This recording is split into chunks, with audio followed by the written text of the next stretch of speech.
الحمد لأہلہ والصلاة لأہلہا قال النبی صلی اللہ تعالی علیہ وسلم مظہر العجائب والغرائب علی ابن ابی طالب کرم اللہ تعالی وجہہ۔ خواتین و حضرات، ماہ سیام کی 21 تاریخ اسلامی تاریخ کی ایک وہ اندوہناک باب ہے جب شہنشاہ کائنات جناب رسول رحمت صلی اللہ علیہ وسلم کے داماد اور شہنشاہ ولایت سیدنا حضرت علی کرم اللہ تعالی وجہہ کی شہادت عظمیٰ کا المناک سانحہ پیش آیا تھا۔ حضرت علی کرم اللہ تعالی وجہہ کی مقدس اور مبارک زندگی کو سمجھنے کے لیے ہمیں ذرا تاریخ کی گہرائی میں جانا ہے۔ ان کی زندگی کو ہم قرآن مجید کی آیات مقدسہ کے تناظر میں بھی سمجھ سکتے ہیں، رسول کائنات حضرت محمد مصطفیٰ صلی اللہ علیہ وسلم کے ارشادات کے پس منظر میں بھی سمجھا جا سکتا ہے، اور پھر اس کے بعد تاریخ اور حقائق اور واقعات کی روشنی میں حضرت شیر خدا داماد مصطفیٰ سیدنا علی کرم اللہ تعالی وجہہ کی عظیم اور جامع شخصیت کو سمجھا جا سکتا ہے۔ ہم سب واقف ہیں اور دنیا جانتی ہے کہ جناب محمد رسول اللہ صلی اللہ علیہ وسلم نے جب اسلام کی دعوت کا آغاز کیا، تحریک اسلامی کی بنیاد ڈالی جانے لگی، تو چونکہ حضرت علی کرم اللہ تعالی وجہہ بچپن سے ہی رسول پاک حضرت محمد مصطفیٰ صلی اللہ علیہ وسلم کے شرف صحبت اور تربیت میں رہے، 9-10 سال کی عمر تھی، رسول پاک صلی اللہ علیہ وسلم نے کلمے کی دعوت پیش کی تو تمام محدثین اور مورخین اس بات پر متفق ہیں کہ بچوں میں حضرت علی کرم اللہ تعالی وجہہ نے رسول اکرم صلی اللہ علیہ وسلم کی دعوت پر لبیک کہہ کر کلمے کو تسلیم کیا، پڑھا، اور اس طرح سے بچوں میں اور نئی نسل میں اسلامی دعوت کی راہ ہموار ہوئی۔ حضرت علی کرم اللہ تعالی وجہہ وہ خوش نصیب ہیں جن کی روز اول سے اور جب تک رسول کائنات صلی اللہ علیہ وسلم دنیا میں جلوہ فروز رہے ان کی بنفس نفیس تربیت فرماتے رہے۔ علی کرم اللہ تعالی وجہہ کی ایک منفرد ذات اور شخصیت ہے کہ کسیرا میسر نشد این سعادت، دنیا میں کسی فرد بشر کو یہ سعادت میسر نہیں ہوئی، کسیرا میسر نشد این سعادت بکعبہ ولادت بمسجد شہادت، جن کی پیدائش اور ولادت خانہ کعبہ میں ہوئی ہو، دنیا کی مقدس ترین جگہ، اللہ کی پرستش کی اہم ترین جگہ یعنی خانہ کعبہ، وہاں حضرت علی کرم اللہ تعالی وجہہ کی ولادت ہوئی، اور شہادت کا جب ان کو مقام ملا تو مسجد کے اندر، یعنی ولادت بھی مقدس مقام پہ اور شہادت بھی مقدس مقام پہ۔ ولادت اور شہادت، ان دو لفظوں پہ غور کیا جائے، اس درمیان میں ان کی خلافت، گویا کہ 3 ادوار ہیں حضرت علی کرم اللہ تعالی وجہہ کے۔ اس پر اس مختصر سی نشست میں ہم گفتگو کریں گے، لیکن سب سے پہلے ہمیں یہ سمجھنا ہے کہ حضرت علی کرم اللہ تعالی وجہہ کو وہ اعزاز اور مقام حاصل ہے جو خلفائے راشدین کو، چہار یار مصطفیٰ صلی اللہ علیہ وسلم کو حاصل ہے، یعنی رسول اکرم صلی اللہ علیہ وسلم کے یہ داماد بھی ہیں اور جانشین بھی ہیں۔ آقا علیہ الصلوۃ والسلام نے عین شباب اور جوانی میں اپنی چھوٹی صاحبزادی سیدہ کائنات جنت کی خواتین کے سردار حضرت فاطمۃ الزہرا رضی اللہ تعالی عنہا کے ساتھ ان کا نکاح فرمایا، اور دنیا جانتی ہے کہ آج جہاں جہاں سادات کی نسل ہے، رسول اکرم صلی اللہ علیہ وسلم کی ازواج مطہرات میں جو اولاد دنیا میں رہی وہ حضرت فاطمۃ الزہرا رضی اللہ تعالی عنہا ہی کی ذات ہے، تو حضرت فاطمۃ الزہرا سے ہی آل رسول صلی اللہ علیہ وسلم کا سلسلہ آگے بڑھا، اور یہ شرف اور سعادت حضرت علی کرم اللہ تعالی وجہہ کو آپ حضرت خاتون جنت کے شوہر نامدار ہیں۔ 2 آپ کے مشہور صاحبزادے سیدنا حضرت حسن امام مجتبی اور سیدنا حضرت امام حسین شہزاد مجتبی رضی اللہ تعالیٰ عنہما۔ حضرت علی کرم اللہ تعالیٰ وجہ کی زندگی انتہائی سادگی کا مرقع، جفا کشی، محنت، مشقت، اور اس طرح سے ان کی زندگی کی اٹھان ہوئی کہ رسول اکرم صلی اللہ علیہ وسلم کا ساتھ جب انہوں نے اختیار کیا تو تا دم آخر جب تک رسول اکرم صلی اللہ علیہ وسلم اس دنیا میں جلوہ افروز رہے، کوئی لمحہ ایسا نہیں تاریخ میں آتا ہے یا ہمیں ملتا ہے کہ آپ نے کبھی رسول اکرم صلی اللہ علیہ وسلم کا ساتھ چھوڑا ہو۔ ہر مرحلے پر ہجرت کی اگر بات کریں، ایک طرف ہجرت کے مرحلے پر صدیق اکبر رضی اللہ تعالیٰ عنہ آپ کے رفیق سفر ہیں، آپ کے ساتھ مکہ مکرمہ سے مدینہ طیبہ کی طرف ہجرت کر رہے ہیں، لیکن دوسری طرف مکی زندگی کی جو ذمہ داریاں ہیں، رسول اکرم صلی اللہ علیہ وسلم کے ساتھ گو کہ کفار مکہ کا شدید اختلاف، سب جان کے دشمن، آپ کانٹوں کی طرح کھٹکتے تھے دشمنان اسلام کی نگاہوں میں، لیکن اس کے باوجود یہ بھی حقیقت ہے کہ تمام اہل مکہ کے نزدیک آپ صادق ہیں، امین ہیں، سچے ہیں، راست باز ہیں، کردار و گفتار کے غازی ہیں، اور یہی وجہ ہے کہ لوگ مکے کے انتہائی دشمنی کے باوجود اپنی جمع پوجی، اپنا سرمایہ حضرت محمد مصطفیٰ صلی اللہ علیہ وسلم الامین کے پاس امانت رکھنے پر مجبور ہوتے ہیں۔ اب ہجرت کی رات صورتحال ایسی بنی ہے کہ رسول اکرم صلی اللہ علیہ وسلم کی جانشینی کا بھی حق ادا کرنا ہے۔ آقا علیہ السلام کفار مکہ کی آنکھوں میں دھول جھونک کر، شاہت الوجوہ پڑھ کر، اللہ کے اشارے سے، حکم سے اب گھر چھوڑ کے جا رہے ہیں، لیکن آپ نے حضرت علی کو پابند کیا کہ آپ میرے بستر پر آرام کریں گے، اور مقصد یہ ہے کہ صبح جب میں یہاں سے جا چکا ہوں گا تو کفار مکہ کی جو امانت میرے پاس رہی ہے، جس کا جو کچھ ہے، اسے اسی طرح سے پوری دیانتداری کے ساتھ واپس کرنا ہے۔ کہیں کل کو خدا نخواستہ کفار مکہ یہ انگلی نہ اٹھا سکیں کہ حضرت محمد صلی اللہ علیہ وسلم نے ہجرت کی، یہاں سے چلے گئے، اور ہمارا مال، جمع پونجی، جو کچھ ہم نے ان کے پاس امانت رکھا تھا، سب لے کر چمپت ہو گئے۔ یہ کردار کی بات ہوتی ہے۔ رسول اکرم صلی اللہ علیہ وسلم نے حضرت علی کرم اللہ تعالیٰ وجہ کو پابند کیا۔ وہ آقا علیہ الصلوۃ والسلام کے اس بستر پر،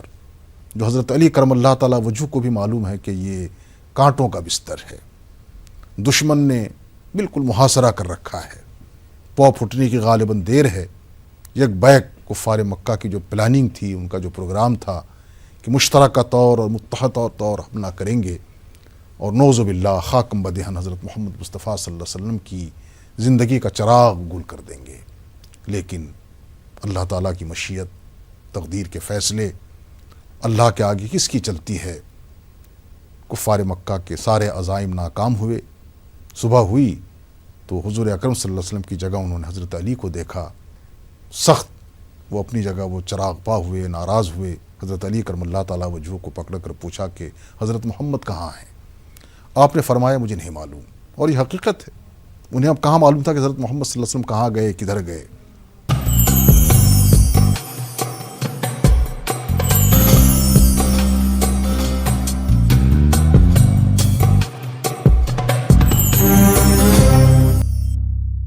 حضرت علی کرم اللہ تعالیٰ وجہ کی ذات ایک مینار نور ہے۔ انہوں نے دعوت اسلامی کے حوالے سے رسول اکرم صلی اللہ علیہ وسلم کا شانہ بشانہ ساتھ دیا، اور ہر مرحلے پر جب بھی اسلام پر، تحریک اسلام پر کوئی نازک وقت آیا، حضرت علی کرم اللہ تعالیٰ وجہ سینہ سپر ہو گئے، چاہے وہ بدر کا مرحلہ ہو، احد کا مرحلہ ہو، خندق کا مرحلہ ہو، خیبر کا مرحلہ ہو، یا فتح مکہ کا معاملہ ہو، ہر مرحلے پر حضرت علی کرم اللہ تعالیٰ وجہ رسول اکرم صلی اللہ علیہ وسلم کے ساتھ ساتھ۔ جنگ بدر کے موقع پر یہ خود فرماتے ہیں کہ ایک طرف میں دشمن پر یلغار کرتا تھا، اور دوسری طرف بے قراری رہتی تھی کہ میں رسول اکرم صلی اللہ علیہ وسلم کی بھی زیارت کروں، چونکہ عشق اور محبت اور جو تعلق آپ کو ہے رسول کائنات صلی اللہ علیہ وسلم کی ذات کے ساتھ، ایک تو قریب ترین رشتہ ہے، کزین ہیں آپ، چچا زاد بھائی ہیں، دوسرے داماد بھی ہیں، اور تیسرے ان تمام چیزوں سے بڑھ کر جو اسلامی رشتہ ہے اخوت کا، محبت کا۔ چنانچہ ہم سب واقف ہیں کہ رسول پاک صلی اللہ علیہ وسلم جب مدینہ ہجرت کی ہے تو وہاں آپ نے سب سے پہلا کام یہ کیا کہ انصار اور مہاجرین میں مواخات کرائی، یعنی ایک انصاری صحابی اور ایک مہاجر صحابی دونوں کا آپس میں بھائی بنا دیا، تاکہ وہ دنیاوی معاملات میں اپنی زندگی کی گاڑی کو آگے بڑھائیں، کاروبار، تجارت، معاش، زندگی کی سرگرمیاں مل جل کر اکٹھے لے کر آگے چلیں۔ ایک انصار ایک مہاجر، یہ اخوت کا رشتہ مستحکم کیا گیا مدینہ آ کر۔ لیکن حضرت علی کرم اللہ تعالی وجہہ جو خود مہاجر ہیں، ان کا کسی انصار کے ساتھ آپ نے اخوت نہیں کرائی، ان کے انصار بھائی کے ساتھ دوستی نہیں کرائی، بلکہ خود فرمایا کہ میں خود حضرت علی کرم اللہ تعالی وجہہ کا بھائی ہوں، آپس میں ان کے ساتھ اخوت کی۔ اس سے بھی حضرت علی کرم اللہ تعالی وجہہ کی انفرادی خصوصیت کا اندازہ ہوتا ہے کہ آقا علیہ السلام کو کتنا ان سے تعلق ہے۔ یہی وجہ ہے کہ رسول اکرم صلی اللہ علیہ وسلم نے جب دنیا سے پردہ فرمایا ہے، تشریف لے گئے ہیں اللہ کے نظام اور تقدیر تکوینی کے مطابق، تو آپ کو جب غسل دیا گیا ہے آخری مرحلے پر، یہ سعادت حضرت علی کرم اللہ تعالی وجہہ کو حاصل ہے۔ حضرت ابن عباس، حضرت اسامہ ابن زید اور حضرت علی کرم اللہ تعالی وجہہ، یہ تین خوش نصیب صحابی ہیں جنہوں نے رسول رحمت صلی اللہ علیہ وسلم کو آخری بار غسل دیا ہے اور گنبد خضرا جہاں آپ آرام فرما رہے ہیں، مزار مقدس تک پہنچانے کی سعادت حاصل کی ہے۔ تو حضرت علی کرم اللہ تعالی وجہہ کی زندگی کے بے شمار پہلو ہیں، اور ہر پہلو اس بات کا متقاضی ہے کہ اس پر تفصیل سے گفتگو ہو، اور اس میں جو اسباق ہیں، اس میں جو ہم سبوں کے لیے نصیحتیں ہیں، اور ان کی مبارک زندگی میں ہمارے لیے جو ہدایات ہیں اور جو رہنمائی ہے، آج حالات کا، وقت کا تقاضا ہے کہ ان سب چیزوں کو سامنے رکھ کر ہم اپنی زندگی کو اسی سانچے میں ڈھالنے کی کوشش کریں۔ حضرت علی کرم اللہ تعالی وجہہ، اللہ تعالیٰ ان کے درجات بلند سے بلند فرمائے۔ آقا علیہ الصلوۃ والسلام سے اس قدر قریبی تعلق اور شدت قربت ہے، اتنی محبت ہے کہ جب حدیبیہ کا مرحلہ آتا ہے تو روایتوں میں آتا ہے کہ جب صلح نامہ لکھوایا گیا اور جس پر بحث ہونے لگی، پھر یہ تھا صلح نامہ حضرت محمد رسول اللہ صلی اللہ علیہ وسلم کی جانب سے کفار مکہ کے جو لیڈر تھے اس وقت، سہل ابن سعد وغیرہ، جنہوں نے بعد میں اسلام قبول کیا ہے، انہوں نے اعتراض کیا کہ اسی پر تو ہمارا اختلاف ہے، ہم حضرت محمد کو اللہ کا رسول نہیں مانتے، اگر حضرت محمد کو اللہ کا رسول لکھا جائے تو پھر جھگڑا کس بات کا، لڑائی کس بات کی؟ تو رسول اللہ جو لکھا گیا ہے، محمد رسول اللہ، اسے کاٹ کر محمد ابن عبداللہ لکھا جائے۔ اس مرحلے پر کاتب حضرت علی کرم اللہ تعالی وجہہ تھے، خود یہ کاتب وحی بھی ہیں۔ آقا علیہ السلام چونکہ بظاہر امی ہیں، لکھنا پڑھنا نہیں جانتے، گو کہ دنیا اسلام کا یہ عقیدہ ہے کہ نبی تھے وہ امی مگر سب سے عالم، نبی تھے وہ امی مگر سب سے عالم، دو عالم سے زیادہ خدا سے فقط کم، تمام علوم اولین و آخرین حضرت حق جل مجدہ نے جناب پیغمبر آخر الزماں حضرت محمد مصطفیٰ صلی اللہ علیہ وسلم کو عطا کیے، لیکن اس کے باوجود آپ بظاہر امی ہیں۔ حضرت علی کرم اللہ تعالی وجہہ صاحب نے فرمایا کہ جہاں محمد رسول اللہ لکھا ہوا ہے اسے مٹا دو، اسے کاٹ دو اور محمد ابن عبداللہ لکھو۔ اس مرحلے پر حضرت علی کرم اللہ تعالی وجہہ کے جذبات اور ان کی عشق اور وارفتگی کا اندازہ کریں۔ انہوں نے اسی وقت قلم اور کاغذ نیچے رکھ دیا اور عرض کی، یا رسول اللہ صلی اللہ علیہ وسلم، میں نے تو اسی نام کی بنیاد پر سب کچھ چھوڑا ہے، محمد رسول اللہ کو میں اپنے ہاتھ سے قلم زن نہیں کر سکتا، کاٹ نہیں سکتا۔ یہ انتہائی محبت اور تعلق کی بات ہے۔ اللہ تعالی حضرت شیر خدا کے درجات بلند سے بلند فرمائے، اور ہم سب کا حشر کل میدان محشر میں حضرت شیر خدا داماد مصطفیٰ کے ساتھ ہو۔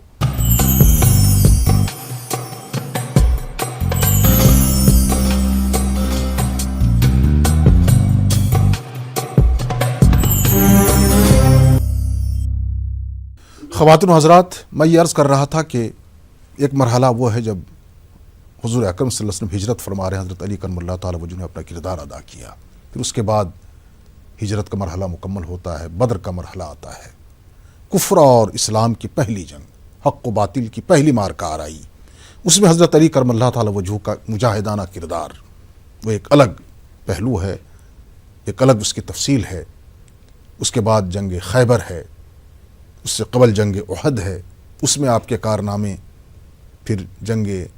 خندق ہے، اس میں آپ کی کارستانی، پھر اس کے بعد خیبر کا مرحلہ آتا ہے تو فاتح خیبر کے نام سے آپ مشہور ہیں ہی۔ اللہ تعالیٰ نے آپ کے مبارک ہاتھوں سے مسلمانوں کو فتح و نصرت عطا کی۔ رسول اکرم صلی اللہ علیہ وسلم نے پیشین گوئی فرما دی تھی کہ کل میں علم اس کے ہاتھ میں دوں گا جس کو اللہ تعالیٰ اور اس کا رسول سخت پسند کرتا ہے، محبت کرتا ہے، اور وہ بھی اللہ رسول سے بہت محبت فرماتے ہیں۔ مراد تھے حضرت علی کرم اللہ تعالیٰ وجہہ، فاتح خیبر ان کا لقب۔ چونکہ تفصیل کا زیادہ موقع نہیں، میں صرف اشارے کر رہا ہوں، ہمارے معزز ناظرین اور سامعین خود بھی مطالعہ کریں اور دیکھیں کہ حضرت علی کرم اللہ تعالیٰ وجہہ کی جو شجاعت ہے، جو بہادری ہے، جو رول ان کا اسلامی تاریخ میں ہے اور اسلام کی اشاعت اور تبلیغ میں ہے، اسلام کی دعوت میں ہے، خلفائے راشدین میں تنہا ان کا وہ مقام ہے جنہیں رسول اکرم صلی اللہ علیہ وسلم نے کئی بار خصوصیت سے ارشاد فرمایا کہ میری اور تمہاری مثال حضرت موسیٰ اور حضرت ہارون علیہ السلام کی ہے، لیکن فرق صرف اتنا ہے کہ موسیٰ پیغمبر تھے، نشیں کرانا ہے، اور علاوہ ازیں قرآن و حدیث میں جو آپ کے فضائل و مناقب ہیں، اس حوالے سے میں صرف ایک حدیث پیش کرنا چاہوں گا۔ رسول پاک صلی اللہ علیہ وسلم نے خاص مرحلے پر ارشاد فرمایا کہ انا مدینۃ العلم وعلی بابھا، میں علم کا شہر ہوں اور علی اس کا دروازہ ہے۔ ظاہر ہے کسی شہر میں داخل ہونے کے لیے، انٹر ہونے کے لیے دروازے کی ضرورت پڑتی ہے۔ یہاں محققین لکھتے ہیں کہ رسول اکرم صلی اللہ علیہ وسلم جو علوم کا سرچشمہ ہیں، وہاں تک پہنچنے کے لیے، رسائی کے لیے حضرت علی کرم اللہ تعالیٰ وجہہ کا دامن پکڑنا ضروری ہے، یعنی اسی راستے سے آپ علوم نبوی صلی اللہ علیہ وسلم تک رسائی حاصل کر سکتے ہیں۔ حضرت علی کرم اللہ تعالیٰ وجہہ کی بے نفسی، ان کا خلوص، ان کا کردار، روایتوں میں آتا ہے کہ ایک دفعہ دشمن سے سامنا ہے اور دشمن نے چاہا کہ آپ پر حملہ کر کے آپ کا کام تمام کرے، لیکن شیر خدا ہیں آپ، بازی پلٹ گئی، آپ خود دشمن پر قابو پا گئے اور دشمن پر حملہ کر کے اس کے سینے پر بیٹھ گئے۔ جب دشمن یہود ہے، اس نے دیکھا کہ بچتی کی کوئی صورت نہیں ہے، اس نے فوراً مبارک چہرے پہ تھوکنا شروع کیا۔ حضرت علی کرم اللہ تعالیٰ وجہہ سے چھوڑ کر الگ ہو گئے۔ وہ حیران ہوا، اس نے عرض کی کہ عجیب بات ہے، آپ تو بالکل مجھ پر قابو پا چکے تھے، مجھے اب قتل کرنا تھا، آپ نے مجھے چھوڑ دیا، میں اگر اس حال میں ہوتا تو کہاں چھوڑتا آپ کو۔ سبحان اللہ، کردار دیکھیں، خلوص اور للہیت دیکھیں۔ فرمایا کہ میں تمہیں جو قتل کر رہا تھا یا مار رہا تھا، اللہ کی رضا کی خاطر، جب میں نے تم پر پوری طرح سے کنٹرول کر لیا اور چاہ رہا تھا کہ تمہیں قتل کروں، تم نے جو مجھ پر تھوکا تو مجھے غصہ آ گیا۔ اب اگر میں تمہیں قتل کرتا تو میں انتقاماً قتل کرتا، غصے کے بدلے میں قتل کرتا، اور یہ کام اللہ کے رضا کے لیے نہیں ہوتی۔ یہ بات جب اس دشمن نے سنی، یہود نے سنی، اس نے فوراً توبہ کی، کہا کہ اگر یہ اسلام ہے اور اسلامی کردار کے حامل آپ جیسی شخصیات ہیں تو مجھے فوراً کلمہ پڑھایا جائے۔ وہ کلمہ پڑھ کے مسلمان ہو گیا۔ بہرکیف ان کا پورا دور، آقا علیہ الصلوۃ والسلام کے بعد حضرت صدیق اکبر رضی اللہ تعالیٰ عنہ کا دور آتا ہے، تقریباً 2.25 سال، 2.5 سال۔ اس کے بعد خلافت فاروقی ہے، 10.5 سال، 11 سال۔ پھر اس کے بعد حضرت سیدنا عثمان غنی رضی اللہ تعالیٰ عنہ وجہہ کا دور ہے، 10، 11 سال، 12 سال۔ ان تمام ایام میں آپ نے رسول اکرم صلی اللہ علیہ وسلم کے بعد آپ کے جانثاروں کا ساتھ دیا، اور جب آپ کا مرحلہ آیا خلافت کا، حالات چل ہی رہے تھے ٹھیک، لیکن جنگ جمل کے بعد دشمنوں نے اس طرح سازش کی، اسلام دشمن قوتوں نے، صہیونی طاقتوں نے، کہ خلیفہ اعظم رسول اکرم صلی اللہ علیہ وسلم کے جانشین، داماد اور پوری اسلامی خلافت کے سربراہ کو کسی نہ کسی بہانے منظر سے ہٹایا جائے۔ یہ سازش ہوئی، اور پھر عمر بن بکر تمیمی اور برق ابن تمیمی نے، ان دونوں نے کوشش کی کہ حضرت عمر ابن عاص رضی اللہ تعالیٰ عنہ، حضرت امیر معاویہ رضی اللہ تعالیٰ عنہ کو شہید کریں، اور عبد الرحمن بن ملجم مرادی بدبخت نے سازش میں حصہ ہو کر یہ بیڑا اٹھایا کہ میں حضرت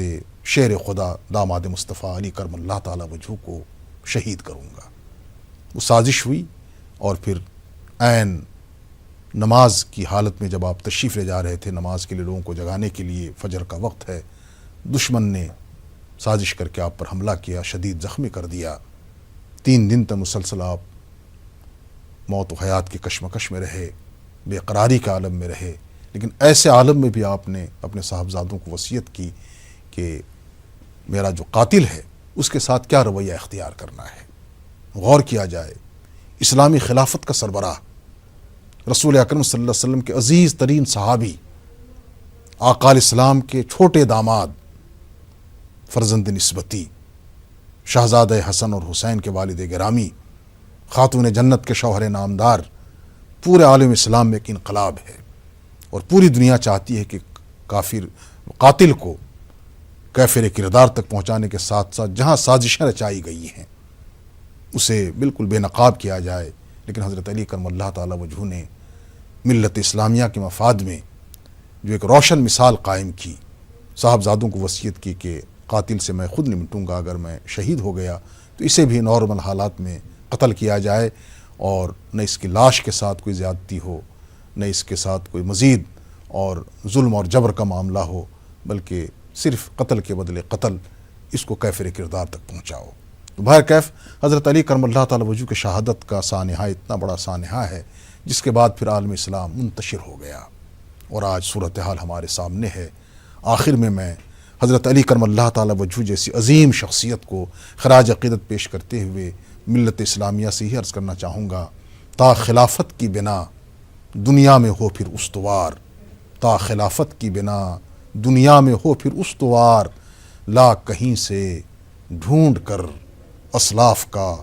قلب و جگر۔ حضرت علی کرم اللہ تعالی وجہہ، اللہ تعالیٰ ان کے درجات بلند کرے۔ میں نے عرض کیا ان کی ولادت بھی عظیم الشان، ان کی خلافت بھی بے مثال، اور ان کی شہادت بھی لامثال۔ اللہ تعالیٰ